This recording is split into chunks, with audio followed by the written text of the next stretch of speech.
Today I'm going to show you how I found all these old coins and lots more while metal detecting the ruins of a probably early 1900s New England house. In the late 1800s, trains were all over the place, transporting goods across the country.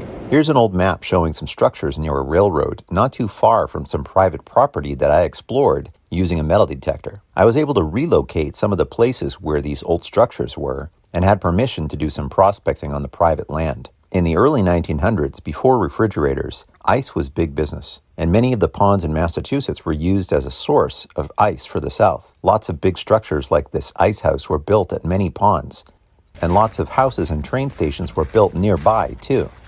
So I'll be walking through this site and showing you some of the stuff I found here over the past few weeks. This site is really out in the middle of nowhere, near a pond and bog on some private land. Here's a sheet metal container of some kind that wasn't buried too deeply that I found just beneath the surface.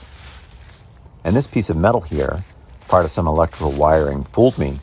You could see here at first it looked like it could be the cover of some sort of box, but it wasn't buried too deep, and it didn't take long to realize that this wasn't something valuable.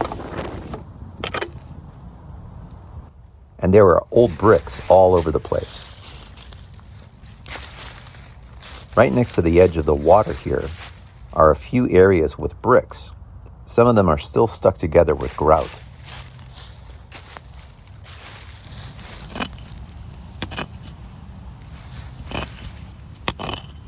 And in this area, I found a couple of these big, heavy iron pieces that turned out to be window weights.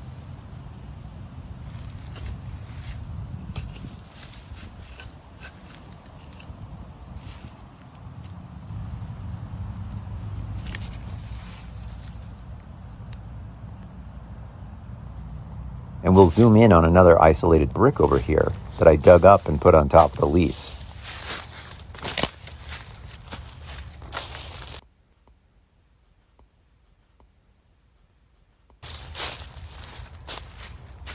And right over here, I don't have a video for it, but I found this piece of what seems to be kitchenware, maybe something like a strainer, just below the surface. Right next to it, I got some pretty deep signals, and I haven't finished digging it all out yet, but so far it seems like a big piece of sheet metal.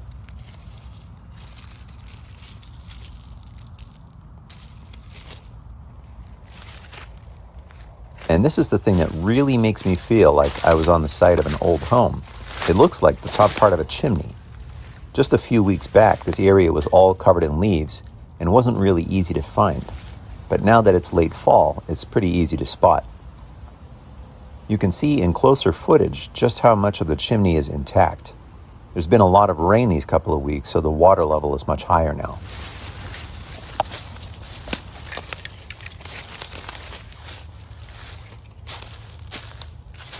And over here in this corner, I found a part of a metal pipe, and right next to it was this cool terracotta chimney pot, totally intact and partly exposed on the surface.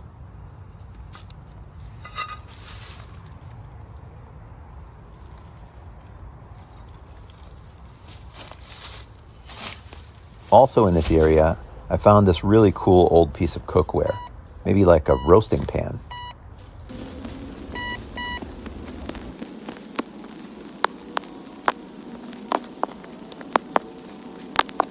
Sorry for the shaky footage here.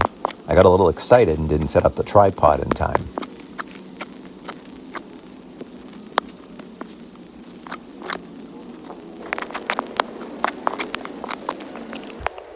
This really well-preserved roasting pan was only a few inches under the surface.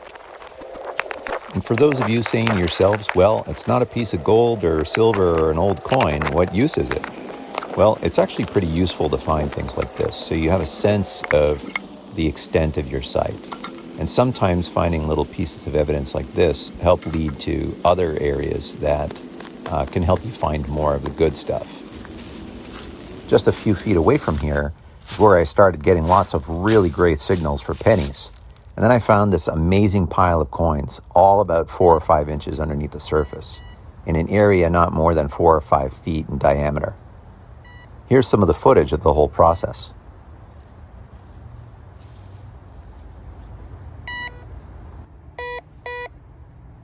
So often, you just walk for miles in the woods without finding anything. And even if you do find an old home site or an old trail, it's usually just full of old junk. And you can also go a long way in between finds. It's easy to lose hope and just want to pack up your detector and then go home. But it's moments like this, when you keep finding coin after coin, that you realize it's worth all the time walking around. It's pretty exciting when you keep getting signals and every single time it's another coin. Now, a lot of these are wheat pennies from all the way back into the early 1900s, but some of them are old Indian heads from the late 1800s. So I'm thinking that a structure of some sort was around here right around the time when all these ice houses in the area were closing down. And I know that houses in this area were developed or reconstructed around the 1950s, so this was probably from some time before then.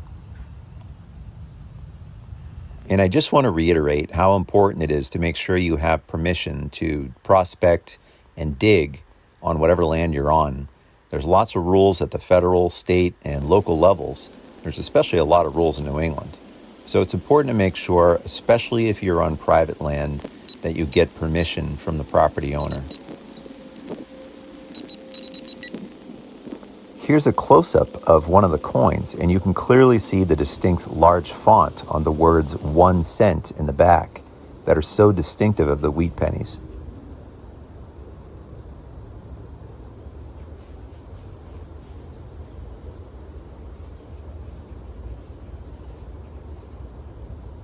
I've only just started to explore the rest of this bank, and if this video gets enough interest out there, I'll be sure and post some more videos with whatever else I find.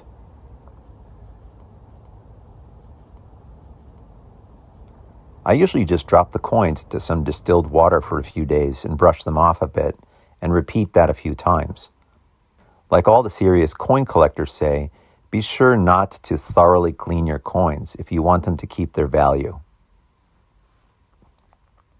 I hope you liked this video. If so, please be sure to subscribe and hit like.